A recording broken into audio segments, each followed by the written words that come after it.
Welcome to part 6 of JFK and the Civil Rights Movement. Now we're going to talk about sit-inners and freedom riders.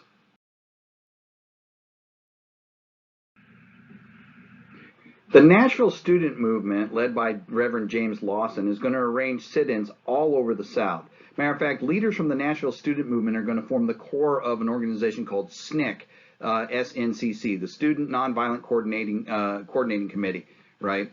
The first Nashville sit-ins will take place in early February of 1960. Now, these guys are going to practice this, right? They're going to get together in their church and they're going to practice going up to these lunch counters at these restaurants that are for whites only, right? The lunch counters for whites only, sitting in there, both black and white, and demand being served together. And they would sit there, and their other parishioners would come there and yell insults at them, try and pull them from their seats, shout insults, dump drinks on them, all the things they expected to see. You got to practice nonviolence. I know that seems strange, but you need to practice this. Think about this a minute. If you're sitting at a lunch counter, somebody dumps a milkshake on your head like we see in this one picture here, aren't you going to have a reaction, right? You need to have no reaction. So this first sit-in in early February 1960 is actually going in Nashville is going to be received with curiosity and confusion, right? These group of African Americans and whites are going to sit down at the lunch counter and they're going to say, "We demand to be served." And the gal at the lunch counter is going, "Well, I legally cannot serve these people," right? She tells them, "I can't do this." There's actually film footage. You can see a couple of police officers looking in through the window just like, "Oh, that's kind of strange. What's going on in there?" Right? There's no real reaction. Finally, the owner of that diner comes out and says, "Well, I guess we're just closed for the day," right? They just closed it down. On February 27th, 1960, they are going to embark on another sit-in involving over 300 people across Nashville. They're going to go to these lunch counters, right? Now it's sunk in enough, and you are going to see a reaction. People are going to be violently attacked. You're going to see drinks dumped on them, insults shouted, pulled from their chair, and 80 of the students will be arrested. They're going to be told that you can either pay a $50 fine or you can stay in jail. And they'll all elect to stay in jail rather than pay the $50 fine, right? The result of this is going to be an all-out black boycott of businesses in Nashville. Now, if you remember, cities after the 1950s especially had become more and more predominantly, you have a massive urbanization of African Americans in cities, right? So Nashville having a black boycott of businesses is going to have a profound effect on its economy. The mayor of Nashville on April 19th, 1960 is actually going to call for the desegregation of all public places in the city, right, in order to get this economic boycott lifted. Nashville is going to become the first southern city to desegregate. It worked. A non-violent movement had worked, right? And so you'll see sit-ins spread throughout the rest of the South, right, to try and get more and more of these counters to desegregate. But there'll be other things tried as well.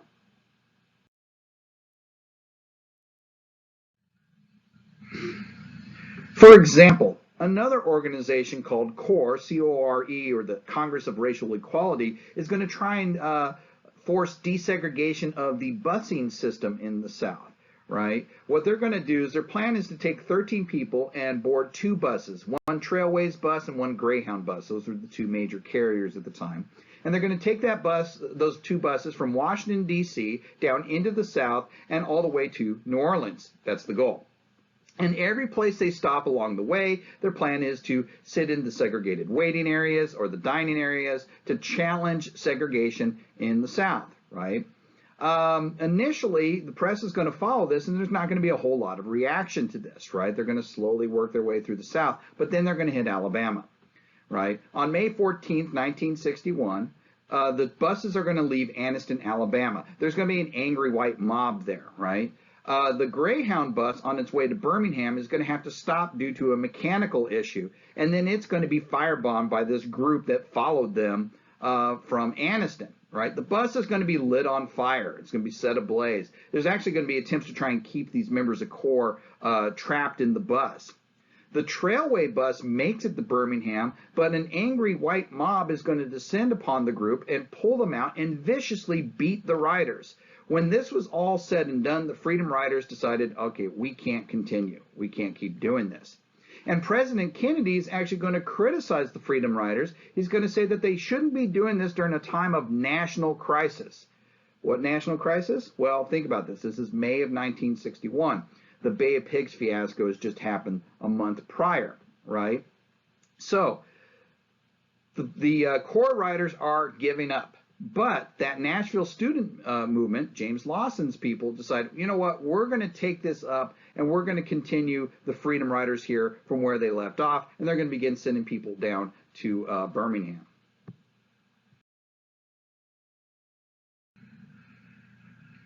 So these Nashville students arrive in Birmingham and they board a bus headed towards Montgomery.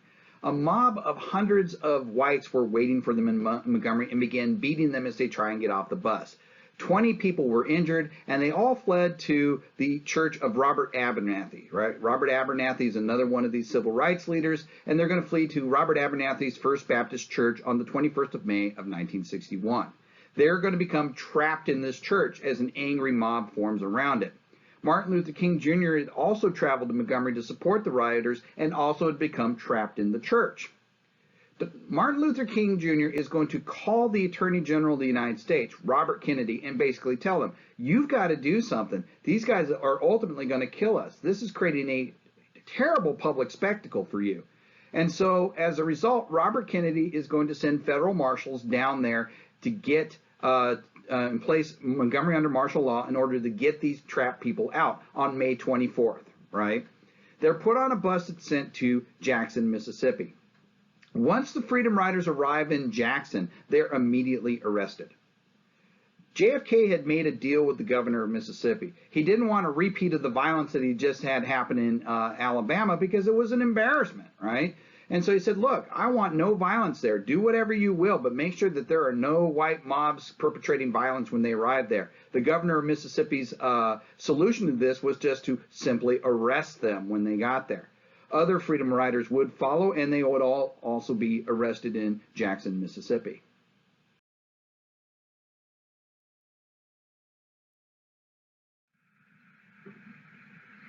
Now, that's not to say that the Deep South was not successfully resisting all this change, right? For example, James Meredith, in September of 1962, is going to apply to a whites-only college, the University of Mississippi, in order to do his doctoral work. Right? Now, he was turned down. He was a man who had served in the United States Air Force for 10 years. He had gone and done his undergraduate work there in the all-black college in Jackson, Mississippi, right? But he got legal aid from the NAACP in order to fight the case, again, using Brown versus Board of Education as precedent. The Supreme Court is going to rule in his favor. The Supreme Court is going to tell Mississippi basically this. You've got two choices.